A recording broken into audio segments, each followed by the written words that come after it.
안녕하세요. 저는 40대 워킹맘입니다. 육아용품 관련 사업을 하면서 초등학생 딸 하나를 키우고 있어요. 설마 제가 여기에 사연을 보내는 날이 올 줄은 몰랐는데 쓰레기 같은 전 남편 때문에 드디어 저도 썰밤에 문을 두드리게 됐네요. 그 자식 때문에 제 인생이 망가진 건 물론이고요.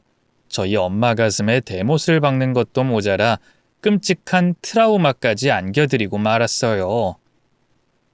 하필이면 엄마가 제 전남편의 극악무도한 비밀을 목격하고 말았거든요. 덕분에 전 바로 이혼할 수 있었지만 엄마는 한동안 정신과 치료까지 받아야 했습니다. 도대체 전남편에게 무슨 비밀이 숨겨져 있었는지 궁금하시죠? 지금부터 천천히 이야기를 풀어나가 볼게요. 어디서부터 어떻게 시작해야 할까요? 먼저 제가 전 남편을 어떻게 만나게 됐는지부터 설명해야겠죠? 당시 전 20대 중반의 사회 초년생이었고요. 생활용품 제조회사에서 일하고 있었어요. 한창 일에 재미를 붙여 결혼은커녕 연애조차 안 하던 때라 부모님 걱정이 이만저만이 아니었죠. 저희 부모님은 제가 하루빨리 시집가서 손주를 안겨주길 바라는 분들이었거든요. 두 분이 가부장적이고 보수적이라 그런 건 아니었고요. 그냥 회사 다니면서 허구한 날 야근하고 밥도 못 챙겨 먹는 제가 안타까웠던가 봐요. 특히 아버지가 많이 가슴 아파하셨죠. 지영아, 이 애비가 돈을 못 버는 것도 아니고 꼭 그렇게 고생하면서 회사 다녀야겠니? 그냥 그만둬. 아빠도 참, 사람이 그래도 일은 해야지. 어떻게 평생 부모 그늘에서 놀고 먹기만 해. 그러니까 얼른 시집 가면 되지. 좋은 남자 만나 결혼해서 네 가정 꾸리면 얼마나 좋아. 응? 아우, 아빠. 여자는 뭐 시집만 잘 가면 장땡이다 이거야? 왜 그렇게 고리타분해? 난 그렇게 살기 싫단 말이야. 그럼 차라리 네 사업을 제대로 해보든가. 아빠가 지원 사격해 줄 테니까. 뭐? 사업? 그래. 월급쟁이 노릇 그거 고생 실컷 해서 남 좋은 일만 시키는 거야. 제대로 된 일로 자아 실현하고 싶으면 내 사업을 해야지. 저희 집이 대대로 사업가 집안이었거든요. 할아버지도 물류 사업으로 큰돈 꽤나 만지셨고요. 아버지도 따로 제지 회사를 운영 중이었어요. 덕분에 재벌급까진 아니어도 어릴 때부터 돈 걱정 없이 뭐든 하고 싶은 건 다 해보며 자랐는데요. 이번엔 사업을 해보라고 자금은 다 지원해주겠다고 하니 귀가 솔깃해지더군요. 결국 저는 아버지의 꾀임에 넘어가 회사를 그만두고 제 사업을 시작했어요. 육아용품 관련 사업이었는데요. 처음엔 납품만 하다 조금씩 자리를 잡아가면서 자체 제작에도 도전했죠. 의외로 사업이 제 적성에 잘 맞더라고요. 물론 회사 다닐 때보다 배는 더 바빠졌지만 그래도 내 걸 한다는 게 엄청 보람차더라고요. 엄마는 하나뿐인 딸 결혼시키라니까 갑자기 사업을 시켰다면서 아버지에게 한 소리 했지만요. 그땐 정말 몰랐어요. 새로 시작한 사업으로 인해 결혼까지 하게 될 줄은 말이죠. 한 4년쯤 지나니 사업도 어느 정도 안정기에 접어들었어요. 그래서 그동안 소홀했던 인간관계에도 신경 쓰기 시작했는데요. 친구의 권유로 배드민턴을 시작한 것도 그중 하나였어요. 젊은 사람들끼리 모인 동호회에 가입했는데 단순히 운동만 하고 끝나는 게 아니라 정기적으로 모여 술도 마시고 놀러도 가는 친목회였죠. 그런데 하루는 다 같이 모여 술을 마시는데 제가 육아용품 사업한다는 얘기를 하자 한 남자 회원이 관심을 보이더군요. 진짜요? 저는 애들 학습지 만드는 회사에 다니는데 안 그래도 올해 가입하면 주는 선물을 뭘로 하면 좋을까 고민이었거든요.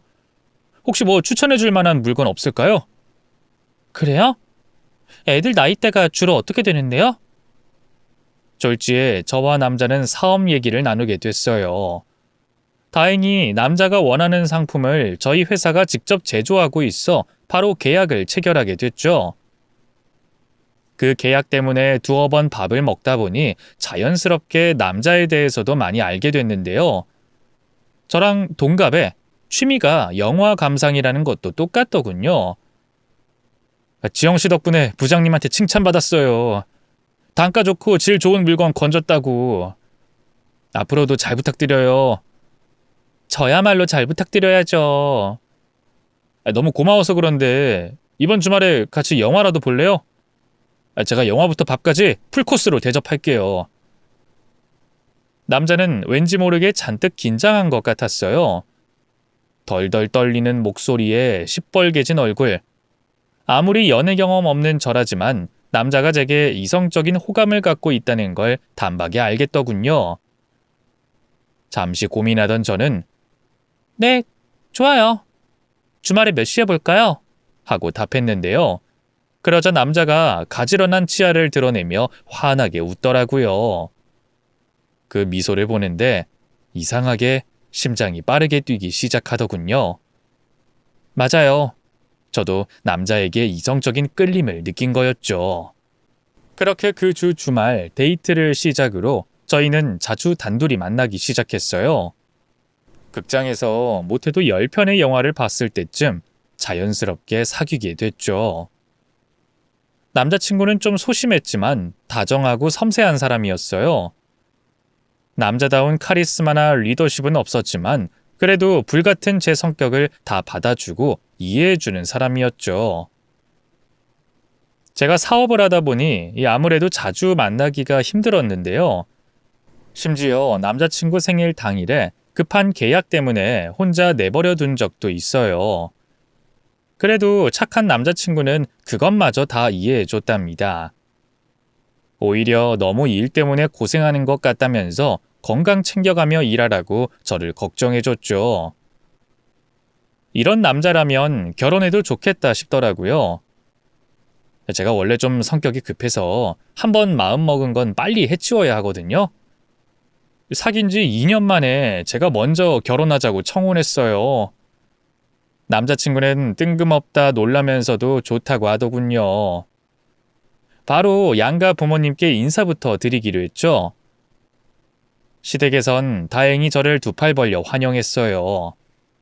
제 입으로 이런 말 하긴 그렇지만 제가 뭐 하나 빠지는 게 없는 며느리였거든요. 얼굴도 제법 예쁜 편이었고요. 학벌도 집안도 준수했죠. 하고 있는 육아용품 사업도 한창 성장 중이었고요. 그런데 문제는 바로 저희 집이었어요. 부모님 두 분 다 그렇게 결혼하라 노래를 불렀으니 기뻐하겠지 했는데 웬걸 남자친구를 보자마자 절대 안 된다며 결사반대하더군요. 언젠 빨리 결혼하라며. 근데 왜 안 된다는 건데? 아빠가 너 빨리 결혼했으면 좋겠다고 한 게 아무하거나 결혼하라는 소린 줄 알았어? 결혼은 집안끼리 하는 거야. 서로 어느 정도 급이 맞아야지. 시장에서 생선 파는 집안 아들놈이 가당키나 해. 회사도 무슨 이름도 모를 어중이 떠중이 같은 곳을 다니고 있더만. 요지는 남자친구의 가난한 집안과 별 볼 일 없는 직장이 마음에 안 든다는 거였어요. 그동안 저는 아빠가 세상에서 제일 훌륭한 사람이라고 생각했거든요. 그런데 그렇게 속물적으로 사람을 판단하는 걸 보고 너무나 실망했죠. 남자친구에게도 얼마나 미안했는지 몰라요. 미안해 자기야. 우리 아빠 때문에. 많이 상처받았지. 아니야, 난 괜찮아. 하나뿐인 외동딸이 나 같은 놈이랑 결혼하겠다는데 그럴 만도 하시지. 난 다 이해해. 자기가 뭐 어때서. 아버님 말씀처럼 급이 다르잖아. 자기네 집은 사업하는 부잣집인데 우리 부모님은 시장에서 생선이나 내다 팔고 있으니까. 아버지가 고스톱을 너무 좋아하셔서 집에 빚도 많고. 됐어. 내가 자기 아버님이랑 결혼해? 자기랑 결혼하지? 내가 우리 부모님 어떻게든 설득할게. 기다려줘. 남자친구한테 말은 그렇게 했지만 사실 자신은 없었어요. 엄마는 몰라도 아빠가 꽤나 완강한 분이었거든요. 그런데 이게 웬걸 생각지도 못한 방향에서 일이 풀리고 말았어요. 글쎄 갑작스럽게 제게 새 생명이 찾아왔지 뭐예요.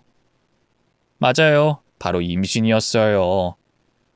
하나뿐인 딸이 임신했다는 걸 안 부모님은 뒤로 넘어가실 뻔했어요. 특히 아빠는 당장 남자친구 데려오라며 노발대발하셨죠. 하지만 이미 생긴 애를 뭐 어째요. 지우라고 할 수도 없고 결국 배가 더 불러오기 전에 부랴부랴 식을 올렸죠. 급하게 한 결혼이었지만 신혼생활은 너무나 행복했어요. 남편은 결혼 후에도 한결같이 제게 잘했고요. 이듬해 태어난 딸은 눈에 넣어도 안 아플 만큼 사랑스러웠죠.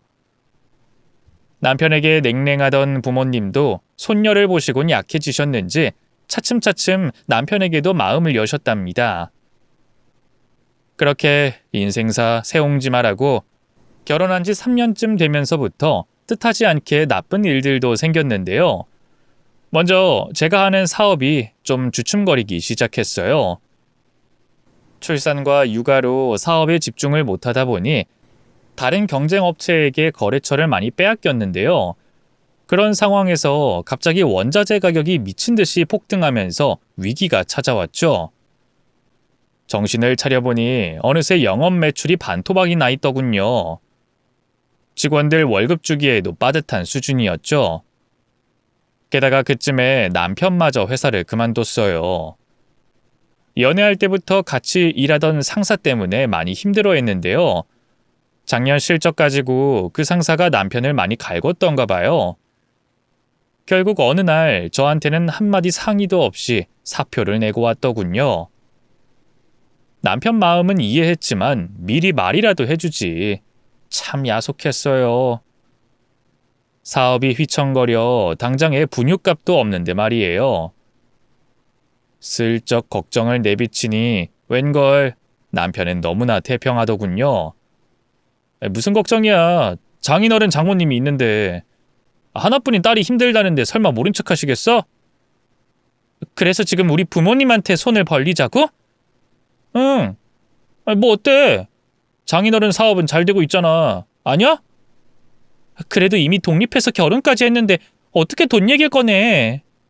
좀 그렇잖아. 당신 회사 그만뒀다는 얘기도 아직 못했는데. 일이야 바로 구하면 되지. 그때까지만 좀 도와달라고 하자. 응? 목구멍이 포도청이었던지라 결국 부모님에게 연락을 드렸어요. 다행히 부모님은 별말 않고 생활비를 보태주셨죠. 하지만 태평한 남편과 달리 제 마음은 너무 불편했어요. 이 나이 먹도록 연로한 부모님께 기댄다는 게 너무 창피했죠. 아무래도 사업에 다시 집중해야겠더라고요. 그래서 딸을 남편에게 부탁하기로 했죠. 새 직장을 알아본다던 남편은 그때까지도 집에서 탱자탱자 놀고 있었거든요. 그런데 이게 웬걸 남편은 자기가 딸을 전적으로 돌봐야 한다는 것에 난색을 표하더군요. 내가 그동안 일만 하느라 애를 키워봤어야지. 기저귀 가는 법도 모른다고. 누군 뭐 처음부터 알았어? 내가 다 알려줄게. 걱정하지 마. 아니 내가 집에서 평생 이렇게 있을 것도 아니고 지금 계속 회사 알아보고 있거든? 근데 어떻게 육아를 하겠어? 차라리 사람을 쓰는 게 어때? 우리가 그럴 돈이 어딨어? 지금 우리 생활비도 친정 부모님한테 기대는 형편인데. 그럼 아예 장모님한테 봐달라고 하든가. 평일에 우리 일할 때 출근하면서 맡겼다가 퇴근할 때 데려오면 되잖아. 장모님 계속 집에 계시고 우리 수아 너무 예뻐하시기도 하시고. 어때? 글쎄, 엄마가 어떨지 모르겠네. 남편 말처럼 남편이 계속 집에 있을 것도 아니고 딸을 전담해서 키울 사람이 필요하긴 했어요. 고민하던 저는 조심스럽게 엄마에게 이야기를 꺼냈습니다. 다행히 엄마는 흔쾌히 딸을 돌봐주겠다고 하시더군요. 어차피 집에 일하는 가정부 아주머니도 따로 있겠다. 뭐 손녀 하나쯤 돌보는 거 일도 아니라고요. 일부러 저를 위해서 아무렇지 않은 척 말해준다는 걸 아니까 얼마나 고맙고 미안했는지 몰라요. 딸을 엄마에게 맡긴 뒤부터 저는 좀 더 수월하게 사업에 집중할 수 있었어요. 그 덕인지 회사도 무사히 위기를 넘겼고요. 새로 출시한 육아용품이 대박이 나면서 매출도 점차 상승 곡선을 그려갔죠. 하지만 점점 일에 박차를 가하는 저와 달리 남편은 여전히 지지부진했어요. 이직에 성공한 것도 잠시, 그 회사도 자기와 안 맞는 것 같다면서 바로 한 달 만에 그만둬버렸고요. 또 몇 달을 놀다가 다시 구한 회사도 상사와 트러블이 생겼다면서 3일 만에 관둬버렸죠. 처음엔 본인도 힘들어할 것 같아 일부러 아무 말도 안 했는데요. 눈치 주는 사람이 없어서 그런지 나중에는 아예 일자리 구할 생각도 안 하고 펑펑 놀기만 하더라고요. 살림과 육아라도 좀 하면 몰라요. 딸은 여전히 계속 친정에 맡기는 중이었고요. 남편은 하루 종일 집에 틀어박혀 게임하고 라면이나 끓여 먹으며 지냈죠. 그쯤 되니 저도 이 남자를 평생 믿고 같이 살아도 되는 건지 의심이 되더라고요. 하지만 저보다 더 먼저 폭발한 사람이 있었어요. 바로 저희 아빠였죠. 아빠는 안 그래도 남편을 못마땅해 하고 있었는데요. 사위랍시고 하나 있는 놈이 작정하고 백수놀이를 하는 꼴을 보고 있자니 도저히 참을 수가 없었던가 봐요. 하루는 저와 남편을 친정으로 부르더니 불같이 화를 내더군요. 자네 지금 일 그만두고 쉰 지가 얼마나 됐나? 그게요, 장인어른. 저도 계속 이리저리 알아보곤 있는데. 얼마나 됐냐고? 3개월 됐습니다. 말이 3개월이지? 그 전에 짧게 다니던 직장까지 다 합치면 벌써 반년 가까이 되지 않았나? 집안의 가장이라는 사람이 마음 잡고 열심히 일해도 모자랄 판에 대체 뭐 하는 건가? 죄송합니다, 장인어른. 저희 아빠를 어려워하던 남편은 고개도 못 들고 어쩔 줄 몰라 했어요. 근데 요즘 취업 시장이 꽁꽁 얼어붙었어요. 저도 어지간해선 아무 회사나 들어가 일하려고 했는데 쉽지가 않습니다.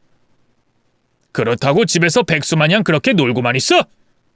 이럴 거면 수아 데려가게.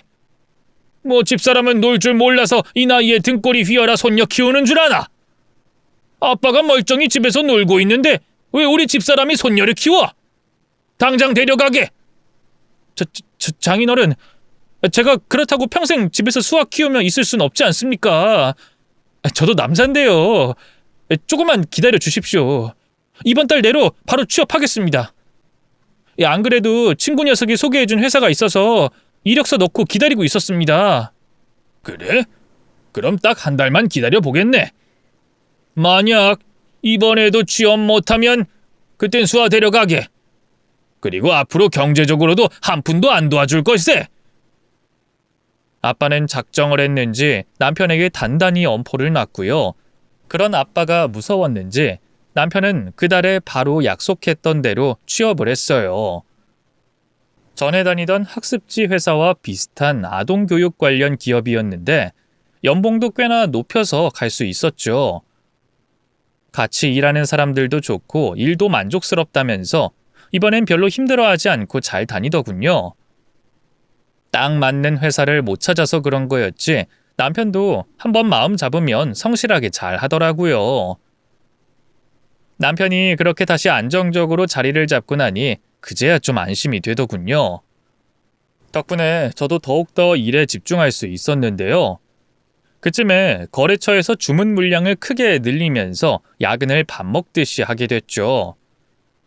거의 몇 달간 잠도 잘 못 자면서 일했던 것 같아요. 그리고 그렇게 일에 치여 살던 어느 날 기어이 사달이 나고 말았어요. 제때 잠을 못 자 졸음운전을 하다 그만 교통사고를 내고 만 거였죠. 불행 중 다행히 급하게 핸들을 꺾은 덕분에 다른 차가 아닌 전봇대에 부딪혔는데요.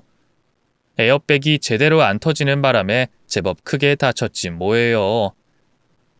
골반과 갈비뼈의 금이가 꼼짝없이 병원 신세를 지게 됐죠. 처음 사고 소식을 듣고 대경실색하던 엄마는 어쨌든 목숨엔 지장이 없다는 걸 알고 차라리 잘 됐다 하더군요. 이 기회에 일 좀 쉬면서 몸을 추스르 라고요. 남편도 크게 다르지 않은 반응이었어요. 그래, 장모님 말씀이 맞아. 자기 그동안 너무 앞만 보면서 달렸어. 사람이 쉴 땐 쉬어줘야지. 무슨 말이야. 당장 신제품 출시가 코앞인데 어떻게 쉬어. 괜찮아. 당신 하나 없다고 회사 안 망해. 또 망하면 좀 어때? 장인어른 장모님이 도와주실 여력이 되는데. 우리 엄마 아빠 돈이 내 돈이야? 내가 나이가 몇인데 아직도 부모님한테 손을 벌리겠어. 안 그래도 나 사업 안 될 때 당신까지 회사 그만두는 바람에 엄마 아빠가 생활비 보태준 것도 미안해 죽겠는데. 제 뾰족한 말투에 남편은 아차하는 표정을 지었어요. 그리고 얼른 제 어깨를 두드리며 말을 바꾸더군요. 아유, 옛날 얘긴 왜 또 꺼내고 그래. 난 그냥 당신이 다친 몸으로 무리할까봐 걱정돼서 그런 건데. 지금은 나도 열심히 일하잖아. 오늘도 하루 종일 회사에서 이리 뛰고 저리 뛰고 점심도 굶어가면서 일했어. 아유, 삭신이야. 나도 차라리 사고라도 당해서 병원에 입원이라도 했으면 좋겠다. 좀 쉬게. 다친 사람 앞에서 앓는 소리를 나는 남편이 얄미웠지만 한편으로는 걱정도 됐어요. 남편이 요즘 들어 부쩍 야근이 잦아졌거든요. 평일에도 밤 10시는 돼야 들어오고 주말에 출근하는 날도 많았죠. 이러다 몸 축나는 건 아닌지 불안하더라고요. 당신도 위에 말해서 일 좀 줄여달라고 해. 요즘 야근 안 하는 날이 없잖아. 월급쟁이가 무슨 힘이 있겠어. 그냥 회사가 까라면 까는 거지. 걱정하지 마. 우리 수아랑 당신 위해서라도 열심히 할 거야. 그러니까 당신도 너무 무리하지 말고 이 기회에 좀 쉬어. 알겠지? 다 나으면 일 쉬엄쉬엄 하면서 수아랑도 시간 좀 보내고. 한참 엄마가 필요할 나이 아니야. 딸 얘기가 나오니 마음이 약해지더라고요. 결국 남편의 말대로 한동안 일을 줄이고 몸 회복에 집중하기로 했어요. 하지만 일개 직원과 대표가 쉬는 건 아주 차원이 다른 문제더군요. 매일같이 직원들이 전화로 회사의 크고 작은 일을 어떻게 처리할지 묻는 바람에 쉬는 게 아니었죠. 그날도 그랬어요. 거래처에 받을 계약금 때문에 뭘 보내야 하는 서류가 있어 직원에게 연락이 왔는데 하필이면 그 서류가 집에 있지 뭐예요. 직원에게 집에 좀 다녀와 달라고 부탁할까 고민도 했는데 집도 엉망일 것 같고 또 요즘 같은 시대에 그런 일 시키면 문제되는 거 아닌지 걱정도 되더라고요. 그런데 때마침 엄마가 딸애를 유치원에 보내고 잠깐 들렀어요. 사정을 설명하니 선뜻 도와주시겠다고 하더군요. 간 김에 네 속옷이랑 필요한 짐 있으면 더 갖다 줄게. 그리고 냉장고에 반찬도 좀 채워놓고. 이서방 요즘 밥도 제대로 못 먹고 다닐 거 아니야. 그 회사 아직 잘 다니고 있지? 그럼 얼마나 열심히 일하는데. 사람이 완전 달라졌다니까. 나 아픈데 첫날 와보고는 코빼기도 안 보여서 서운하기도 한데 뭐 일 때문에 그런 거니까. 어쨌든 밥은 잘 챙겨 먹고 다니나 걱정이었는데 엄마가 들여다 봐줘. 그래, 요 앞에 반찬 가게 있던데 반찬 좀 사서 같이 갖고 갈게. 다녀오마. 그렇게 엄마가 떠난 지 한 2시간쯤 됐을까요? 슬슬 저희 집에 도착했어야 할 시간인데 이상하게 소식이 없더라고요. 가다가 무슨 일이라도 생긴 건 아닌지 불안해질 때쯤이었어요. 갑자기 핸드폰이 울리기 시작했습니다. 액정 화면에 뜬 이름을 확인하니 엄마였죠. 여보세요? 엄마, 도착했어? 응, 지금 막 들어왔어. 근데 지영아, 이서방 출근한 거 확실해? 뜬금없는 엄마의 말에 어안이 벙벙해졌어요. 그럼 아직 훤한 대낮인데 당연히 회사에 있지. 그건 왜? 아니, 안방에서 사람 말소리가 들렸어. 아이고 머니나.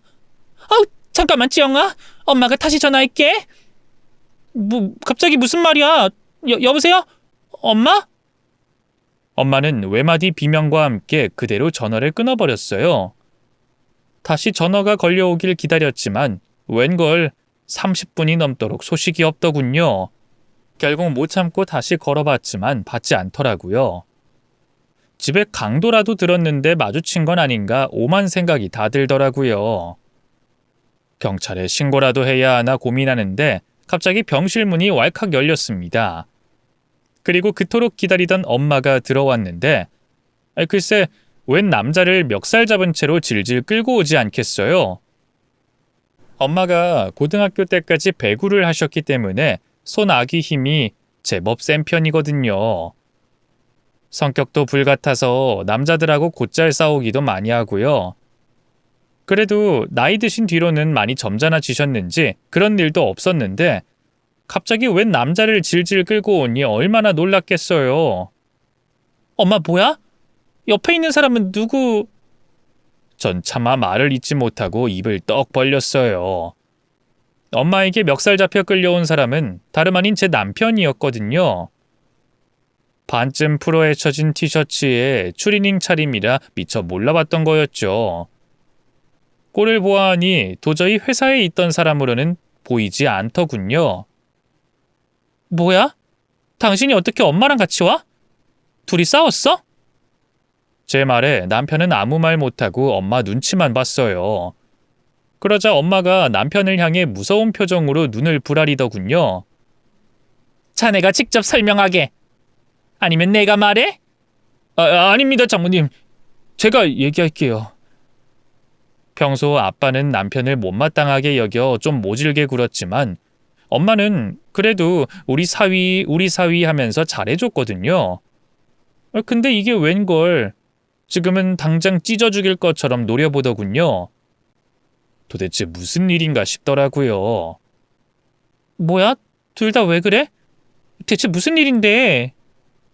제 재촉에도 한참을 더 머뭇거리던 남편이 마침내 입을 열었어요. 그게 있잖아, 자기야. 나 실은 회사 다닌다는 거 거짓말이었어. 뭐? 그게 무슨 말이야? 미안해. 장인어른이 그럼 수아라도 데려가서 보라고 하도 뭐라고 하니까 자존심도 상하고 그래서 그냥 회사 들어갔다고 거짓말한 거야. 출근하는 척 잠깐 나갔다가 당신 출근하면 다시 집에 들어와 있고 그랬어. 남편의 갑작스러운 고백에 입이 떡 벌어졌어요. 세상에 나이 30 넘은 남자가 할 짓이 없어서 회사 다닌다고 거짓말을 하다니 기가 막히더군요. 설마 하는 표정으로 엄마를 쳐다보니 엄마가 말없이 고개를 끄덕였어요. 이서방 말이 맞다. 내가 지금 집에 갔다가 딱 마주쳤지 뭐냐. 엄마의 확인 사살에 뭐라고 더 할 말이 없더라고요. 그러다 문득 남편이 다달이 보내주던 월급 생각이 나더군요. 그럼 나한테 보내주던 당신 월급은 뭐야? 그 돈은 어디서 났는데? 제 추궁에 남편은 이번에도 너무나 충격적인 대답을 했습니다. 처음엔 친구놈들한테 좀 빌리다가 나중엔 카드 대출 받았어. 보험 대출도 좀 받고. 뭐? 당신 미쳤어 진짜? 바보도 아니고 세상 천지에 회사 다닌다고 거짓말하고 빚내서 월급이랍시고 와이프한테 갖다 주는 사람이 어딨어? 빚이라는 게 얼마나 무서운 건데 그 뒷감당 어떻게 하려고? 나도 처음부터 그러려고 한 건 아니야. 직장 구하기 전까지만 잠깐 그러려고 했던 건데 어쩌다 보니까 일이... 남편이 저를 속인 기간만 자그마치 6개월이었어요. 어떻게 반년 동안 태연한 얼굴로 뒤에서 그런 사기를 치고 있었는지 소름이 돋끼치더군요. 그것도 모르고 고생한답시고 걱정해줬던 게 생각나 열이 확 나더라고요. 저와 남편 대신 수아 보느라고 고생한 엄마 아빠에게 미안하기도 했고요. 바로 옆에서 말없이 있는 엄마를 보기가 민망해 일부러 더 목소리를 높였네요. 어쩌다 보니까는 무슨... 당신 수아 보기 싫어서 그런 거지? 그냥 팽팽 놀고 싶은데 아빠랑 내가 계속 뭐라고 하고 주부 노릇이라도 하라니까 싫어서 그런 거짓말한 거지? 아이고 이 인간아, 네가 그러고도 사람이니? 그런 건 진짜 아니야. 나도 집에서 살림하고 수아랑 같이 시간 보내면 좋지. 근데 장인어른도 그렇고 당신 보기가 너무 창피해서. 한심하잖아. 당신 사업은 나날이 승승장구하는데 난 허구한 날 방구석에서. 야, 안 그래도 장인어른이 나 못마땅해 하는데 어디라도 빨리 취직해야겠다. 압박감이 너무 심했다고. 그렇다고 그런 사기를 쳐? 빚까지 내서? 제 타박에 남편은 급기야 닭똥 같은 눈물을 흘리면서 대성통곡하기 시작했어요. 7살짜리 애도 아니고 환장하겠더군요. 미안해 여보. 내가 진짜 잘못했어. 다시는 안 그럴게. 눈물 콧물 질질 짜는 모습에 한심한 한편 안쓰럽기도 했어요. 어쨌든 제가 사랑하는 남자였으니까요. 그런데 경악할 진실은 거기서 끝이 아니었습니다. 그때까지 잠자코 있던 엄마가 갑자기 또 앞으로 나서더군요. 이서방, 우리 딸한테 할 말이 더 있을 텐데? 유야무야 넘어갈 생각 말고 얼른 얘기하게. 장모님, 그건 오해라니까요. 그냥 단순한 친구 사이라고요. 친구 사이? 자네는 친구랑 그렇게 딱 달라붙어서 입을 맞추나? 세상 천지에 그런 친구가 어딨어? 엄마와 남편의 대화를 듣던 저는 불길한 예감에 입을 열었습니다. 그게 무슨 말이야? 무슨 친구? 누가 누구랑 입을 맞췄다고? 제 말에 남편은 어찌할 바를 모르며 눈알만 굴렸어요. 그러니까 똑바로 말해. 우리 집에 홈캠 설치돼 있는 건 알지? 여차하면 내가 그거 다 돌려볼 거야. 대체 친구랑 내 집에서 뭔 짓 한 건데? 설마 너 바람 핀 거니? 제발 아니라고 말해주길 바랬건만 남편은 입을 꾹 다문 채 제 시선을 외면했어요. 그러자 그 꼴이 보기 답답했던 듯 엄마가 대신 입을 열더군요. 그래, 너희 집에 갔더니 이서방, 아니 저놈이 웬 어린 여자애랑 안방에서 찰싹 달라붙어 있더라. 들어갔더니만 어찌나 대경실색하며 놀라던지. 엄마의 말에 저는 큰 충격을 받았어요. 뒤통수를 망치로 한 대 얻어맞은 것처럼 영 정신을 차릴 수가 없었죠. 그런 저를 보며 눈치를 살피던 남편이 갑자기 바닥에 철푸덕 무릎을 꿇더군요. 미안해 여보. 일부러 집에 데려온 건 아니야. 희진이 걔가 나랑 당신이 어떻게 사는지 궁금하다고 해서 오늘 처음 데려온 거야. 진짜야. 꼴에 변명이랍시고 그딴 말을 짓거리는 걸 보고 있자니 정말 죽이고 싶더군요. 그러니까 바람 피는 건 맞다는 거야? 희진이가 대체 누군데? 우리 학교 같은 과 후배야. 동창회에서 우연히 다시 만나서 연락처 주고받았는데 그 뒤로 계속 술 먹자고 연락이 와서 계속 거절하다 딱 한 번 먹었는데 그날 과음하는 바람에 실수해버렸어. 자기 책임지라고 전부터 나 좋아했었다고 엉엉 우는데 도저히 외면할 수가 없더라고. 미안해. 자기 알게 되기 전에 얼른 정리하려고 했는데. 얼른 정리하려던 놈이 걔를 우리 집까지 데리고 와? 너 도대체 부부침실에서 걔랑 뭘 한 거야? 전 남편에게 베개, 컵 등 손에 잡히는 물건을 닥치는 대로 던졌어요. 그런데 너무 흥분해서 그런지 남편에겐 하나도 맞지 않았죠. 안 되겠다 싶어서 벌떡 자리에서 일어났고요. 그대로 남편에게 달려가 연거푸 따귀를 때렸습니다. 그걸로도 분이 안 풀려 머리채를 잡고 탈탈 흔들었죠.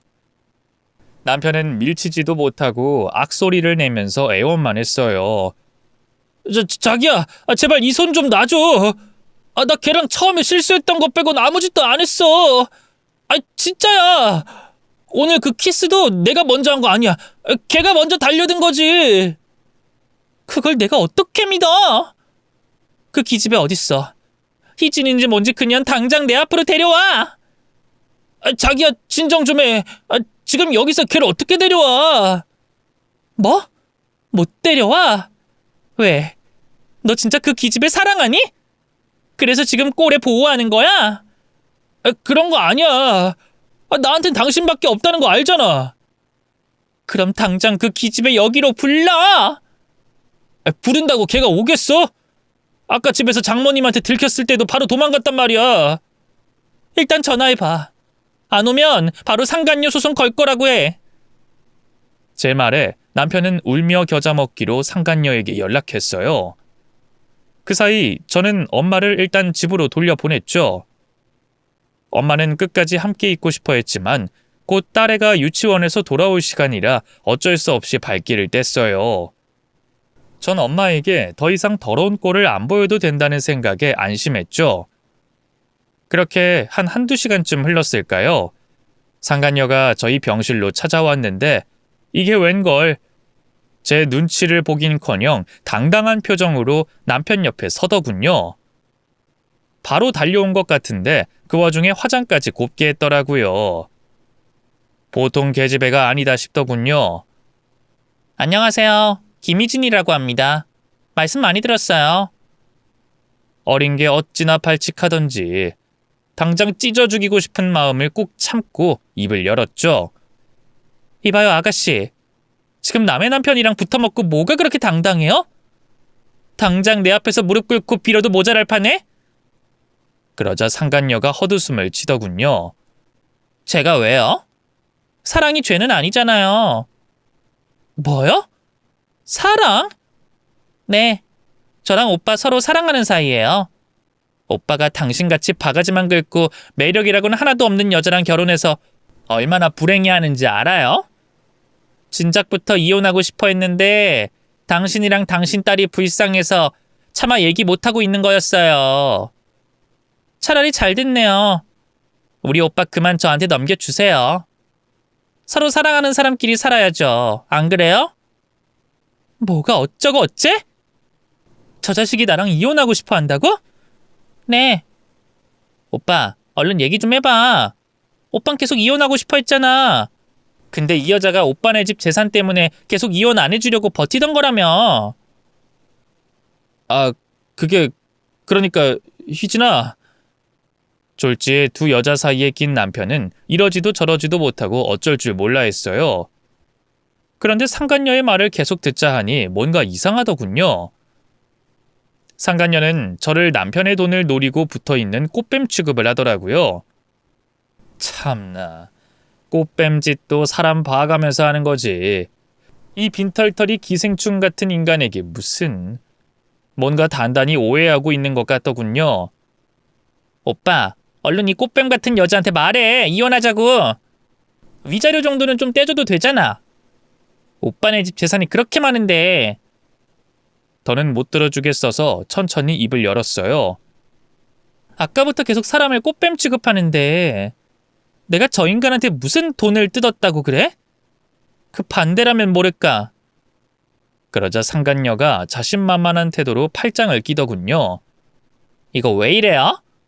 이미 오빠가 두 사람 사이 다 얘기해줬거든요? 애초에 그쪽이 우리 오빠 재산 보고 몸으로 잡은 거라면서요?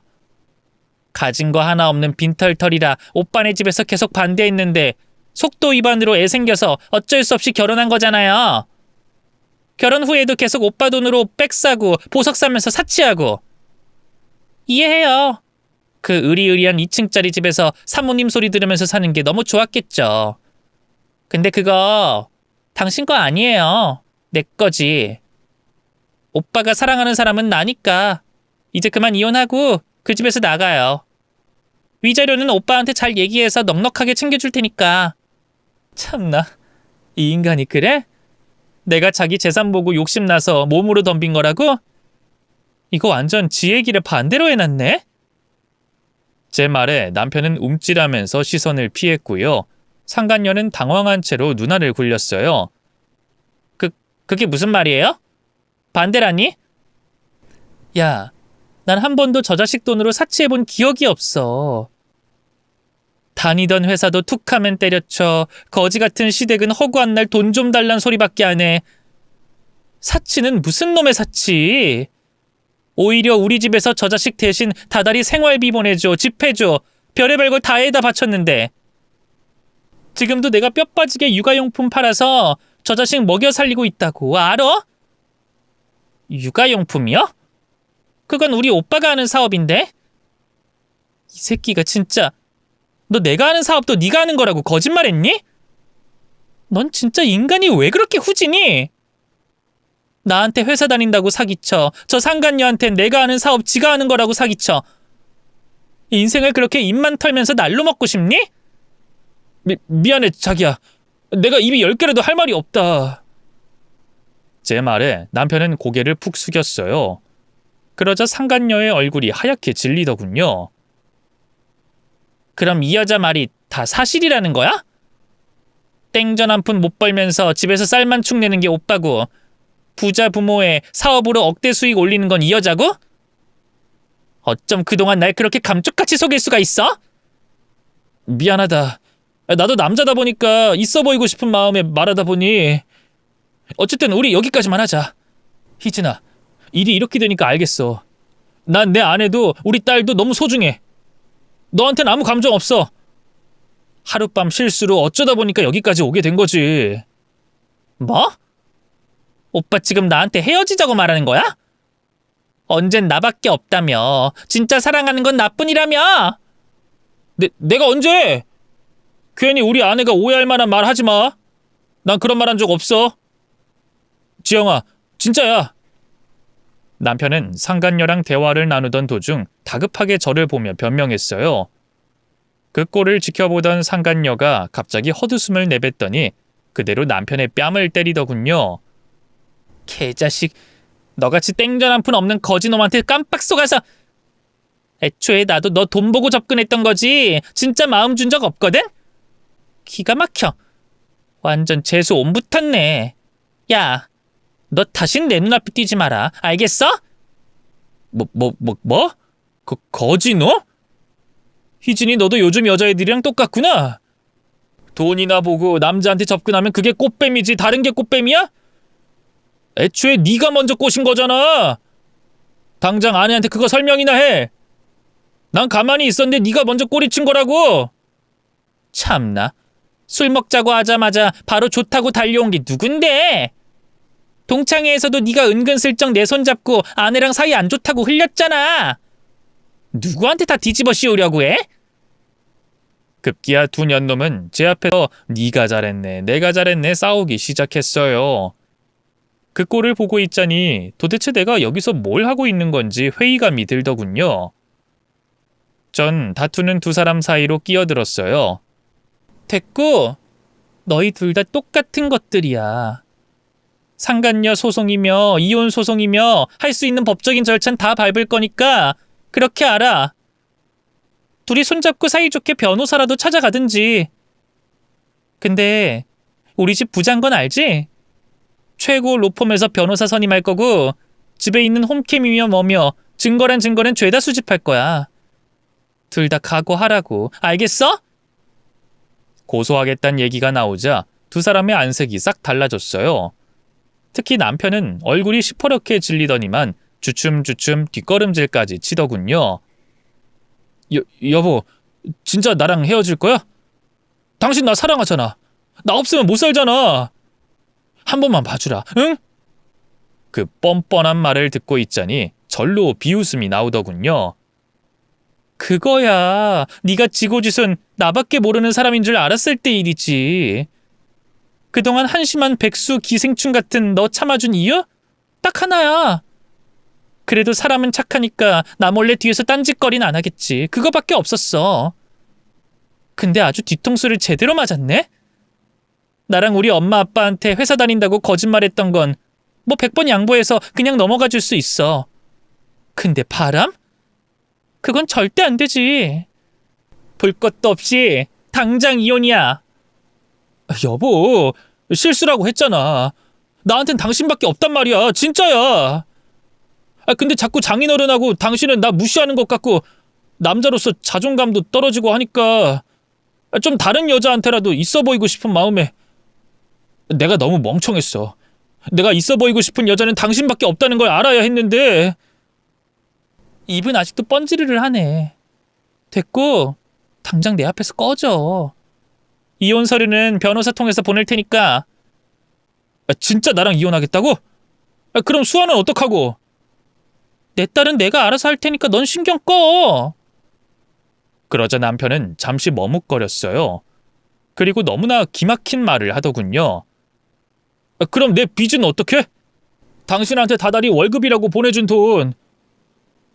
말이 나와서 말인데 그거 다음 달까지 못 갚으면 나 신용불량자 되거든. 일단 그거라도 좀 막아줄 수 있을까? 바람핀 와중에 지 빚을 갚아달라니 너무 황당하더군요. 너 미쳤어? 내가 네 빚을 왜 갚아줘? 아니, 그치만 내가 그 돈 빌려서 당신한테 붙여준 거잖아. 원금이라도 돌려줘. 나랑 우리 엄마 아빠가 그동안 너 입히고 먹이고 했던 돈은? 결혼할 때 집도 혼수도 다 내가 해왔는데 그럼 넌 그 돈 돌려줄 거야? 됐고 빚 더 내서 위자료 줄 준비나 해. 알았어? 여보, 정말 이럴 거야? 우리가 남도 아니고 한 입을 덮고 산 게 몇 년인데 제발 이러지 마, 응? 더러운 손으로 나 만질 생각 말고 당장 꺼져. 저 망할 상간녀랑 둘이 더 붙어 먹든 말든 같이 꺼지라고. 전 상간녀와 남편을 막무가내로 밀어냈어요. 그래도 둘 다 좀처럼 나갈 생각을 않길래 결국 병원 간호사를 호출했죠. 다행히 간호사는 바로 경비원들을 불러 두 년놈을 제 눈앞에서 치워줬어요. 혼자 남겨지고 나니 그제야 참았던 눈물이 쏟아지더군요. 스스로가 너무 부끄럽고 한심했어요. 남자 보는 눈도 더럽게 없지. 어디서 저런 놈을 좋아하선. 부모님에게도 너무 죄송했네요. 특히나 엄마는 두 년놈이 붙어먹은 걸 직접 눈으로 목격까지 했으니 얼마나 충격을 받으셨겠어요. 어느 정도 감정을 추스르자마자 바로 엄마에게 전화부터 했어요. 아니나 다를까 목소리에 힘이 하나도 없더군요. 이혼하겠다고 했더니 말없이 그렇게 하라고 하더군요. 엄마 미안해. 못난 딸 때문에. 네가 미안할 게 뭐 있어. 이서방, 아니 그 개자식이 죽일 놈이지. 걱정하지 마, 지영아. 요즘 이혼이 뭐 흠이니?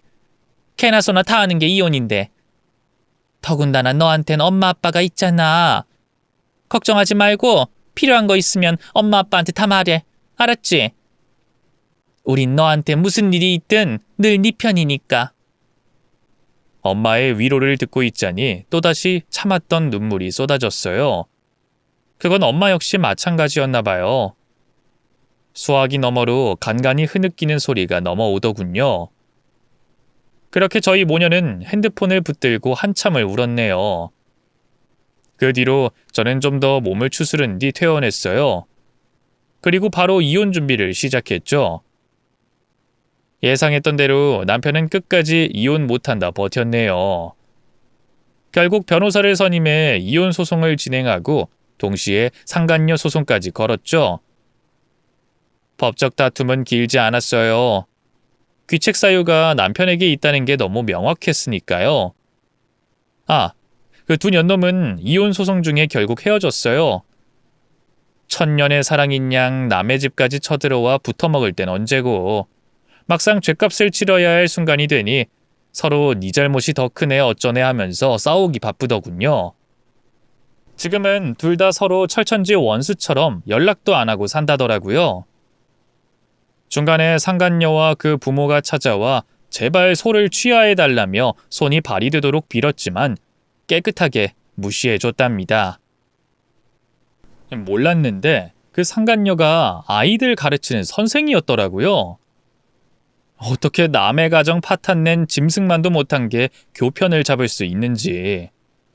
교육청과 학교에까지 항의해 결국 직위 해제시켰네요. 그리고 위자료도 두둑하게 받아냈죠. 지금 그 상간녀는 고향으로 내려가 쥐죽은 듯이 살고 있다 하던데 앞으로 평생 남의 남자 넘볼 생각은 다신 못하겠죠. 전 남편도 밑바닥 인생을 살고 있어요. 저와 저희 집안을 믿고 펑펑 써댄 돈이 전 남편의 목줄을 죄었죠. 잔뜩 쌓인 빚을 돌려막기 하느라 결국 불법 사채까지 쓴 모양이더군요. 사채업자들이 어찌나 괴롭혀댔는지 시댁 식구들조차 연을 끊었고요. 혼자 이리저리 떠돌다 지금은 작은 섬마을에서 막리를 하며 지내고 있다 하더군요. 한때 사랑했던 남자인 만큼 마냥 통쾌하지만은 않아요. 하지만 이제 남보다 못한 사이가 된 만큼 더는 신경 쓰지 않으려고 합니다. 이혼 후 저는 누구보다 잘 살고 있어요. 사업도 나날이 번창하고 있고요. 딸아이도 무탈하게 잘 자라주고 있답니다. 딸이 이혼으로 혹여나 상처받진 않았을까 걱정 많이 했는데요. 이걸 다행이라 해야 할진 모르겠는데 전 남편이 워낙 육아를 나몰라라 한 탓에 부녀 간의 유대감이 별로 없었거든요. 그래서인지 자기 아빠가 없다고 해도 크게 찾지 않더라고요. 오히려 아빠가 맨날 엄마 힘들게 해서 싫었는데 이제 안 봐도 되니 좋다고 합니다.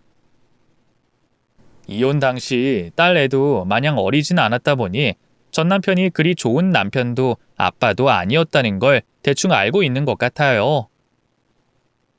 전 남편이 준 트라우마 때문에 평생 남자라고는 쳐다도 안 보게 될 줄 알았는데요. 이 시간이 약이라고. 다행히 지금은 좋은 남자를 만나 결혼까지 생각하고 있어요. 사실 만난 지는 꽤 됐어요. 사귄 지 벌써 올해로 3년 차니까요. 그런데 2번 실패할 수 없다는 생각 때문에 신중하다 보니 계속 결혼을 미루고 있었네요. 아마 올해 안에는 식을 올리지 않을까 싶습니다. 지금 남자친구는 전 남편과 달리 성실하고 믿음직스러운 사람이에요. 저처럼 한번 결혼에 실패한 아픔이 있어서일까요? 서로 대화도 잘 통하고 결이 잘 맞는 느낌이랍니다. 다행히 딸애도 지금 남자친구를 아빠라 부르며 잘 따르고 있어요. 남자친구도 딸애를 자기 친딸처럼 예뻐하고 말이죠. 얼마 전엔 여름 휴가 겸 셋이서 제주도도 놀러 갔다 왔는데요. 정말 오랜만에 가족끼리 휴가를 보낸다는 느낌을 받았네요. 바다에서 신나게 놀다 셋이서 모래사장에 누워 낮잠을 잤는데 어쩜 그렇게 안락하고 포근하던지. 마치 따뜻한 물속에 있는 것처럼 안정감이 들더군요. 고진감래라고 전 남편과의 일이 있었기에 지금의 행복이 찾아온 거겠죠. 혹시라도 과거에 저처럼 힘든 시간을 보내고 계신 분이 있다면 제 이야기가 조금이라도 위로가 됐다면 좋겠습니다. 긴 얘기 들어주셔서 감사합니다. 모두 건강하세요.